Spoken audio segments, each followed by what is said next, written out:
লেবাননে ইসরায়েলি আগ্রাসনের পরিধি বাড়ায় বাংলাদেশিদের মধ্যেও বাড়ছে আতঙ্ক। প্রাণ বাঁচাতে ঘরবাড়ি ছাড়লেও অনেকেই পাননি নিরাপদ আশ্রয়ের খোঁজ।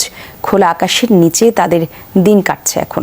যে কোনো মুহূর্তে হামলার শঙ্কা তো রয়েছেই, খাবার পানির অভাবেও মানবেতর জীবনযাপন করছেন এই প্রবাসীরা, যান সরকারের হস্তক্ষেপে দেশে ফিরতে। লেবানন থেকে সহকর্মী বাবু সাহার পাঠানো তথ্য আর ফুটেজ নিয়ে ডেস্ক রিপোর্ট। কোনো ব্যবস্থা করে যদি আমরা দেশে নিয়ে যাই তো আমাদের জন্য অনেক উপকার হইতো। আমরা বাংলাদেশ সরকারের কাছে আমরা এটাই দাবি। লেবাননের বৈরুতে খোলা আকাশের নিচে রাত্রি যাপন করা এই মানুষগুলোর সবাই বাংলাদেশি। আশ্রয় শিবিরে থাকার জায়গা না পেয়ে এখন খোলা মাঠেই দিন কাটছে তাদের।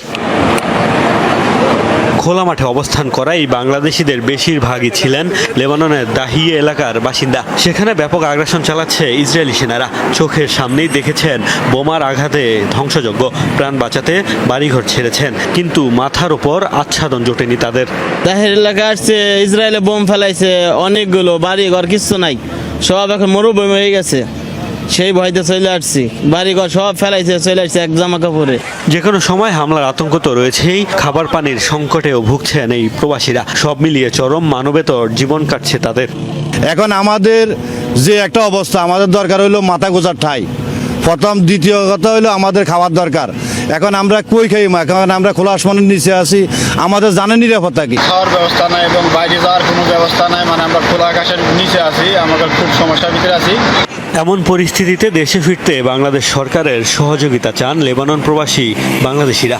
আমাদেরকে পর্যাপ্ত পরিমাণে খাবার দাবার কোনো কিছু নেই, কোনো সহযোগিতা থাকলে দেশের সরকারকে বলি এবং জনপ্রশাসনকে বলি, যাই আসে আমাদেরকে সহযোগিতা করার জন্য আহ্বান জানাচ্ছি।